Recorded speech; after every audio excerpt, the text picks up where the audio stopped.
to the counter fraud report.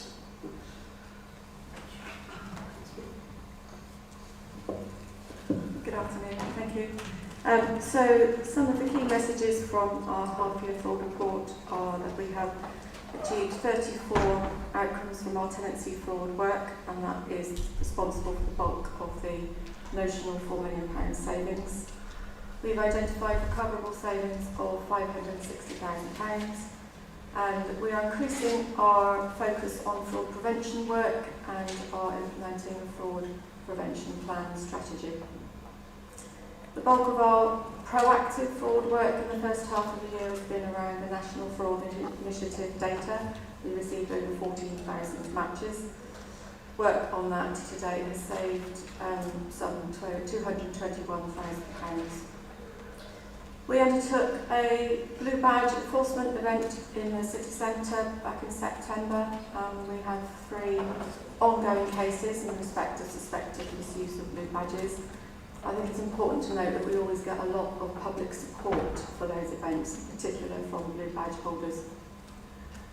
We've worked closely with colleagues reviewing guardianship payments. We carried out some checks for them, and we've also worked with them on reviewing their controls and documentation with a view to preventing fraud. We're working with services across the council as part of the fraud prevention plan to develop fraud risk assessments, the aim being that every service will have a fraud risk assessment in place. So we've been doing a lot of work to educate and support managers and providing some online guidance and tools for them to use. We've been delivering fraud awareness training and fraud awareness messages, and that will continue in the second half of the year. Notably, we've had increased engagement with schools this year, which has been really positive. And we will continue to develop the fraud hub. We're always looking for new data sets, both internal and external. Keep trying to work with neighbouring local authorities and registered housing providers on that. And we'll be continuing work on the fraud risk assessments as part of the fraud prevention strategy. Thank you. I'm happy to take any questions. Okay, any questions from members? John? Just a really quick one. With regards to things like blue badges, from a fraud point of view, I'd imagine the biggest element is somebody using a badge that isn't theirs. Do you look at things like having photographic ID on there, like you would a taxi licence, for example? There is a photograph of the badge holder on the badge. Fabian? Yeah, I mean, going through this report, it does seem to be an awful lot of sort of what I call potentially small ticket stuff. What are we doing about fraud, where people, you know, larger works, costing several £1 million, and how are we making sure that we're not being defrauded in those larger? So I did, sorry, miss part of that. A certain type of fraud. Yeah, it just seems to be sort of small things like, somebody's, using a blue badge incorrectly and stuff like that, and misusing one. How about sort of the larger fraud risk areas where we could potentially be done out of millions? So we are doing some work in the area of procurement fraud. That's not my area, so I don't know whether Simba will have more information about that. The other area we want to do more is direct payments, because that's lots of money. We're working with the Cabinet Office on ways to use the data on that at the moment. But yes, Simba, do you want to pick up about the procurement? Yes, so I think the difficulty with some of those big things that you're talking about, you always receive, I think, some concerns, but some of it just comes to collusion, and it's very, very difficult to prove.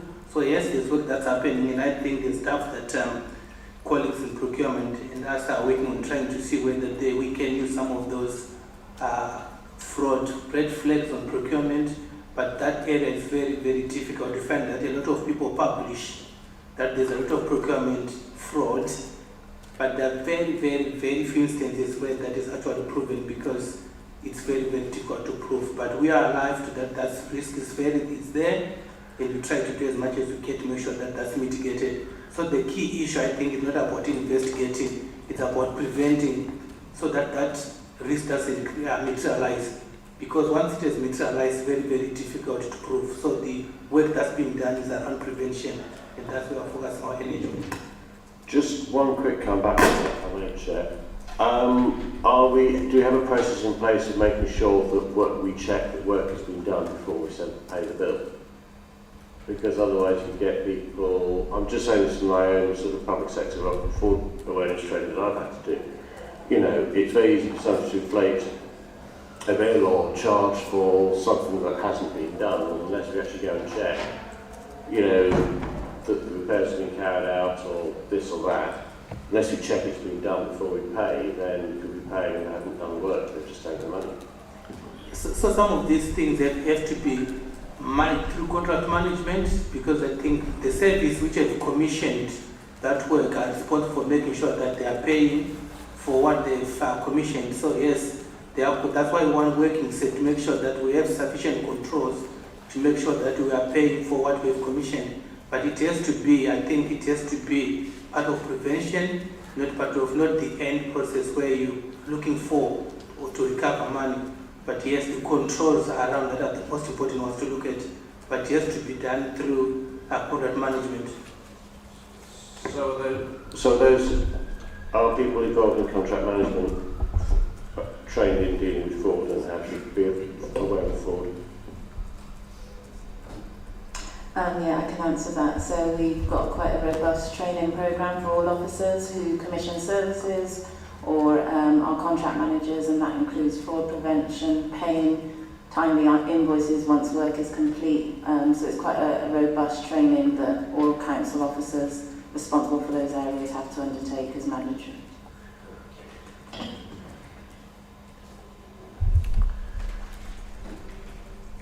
Okay, thank you for that. If there's no other comments on the counter fraud report, then we shall note it and move on. I do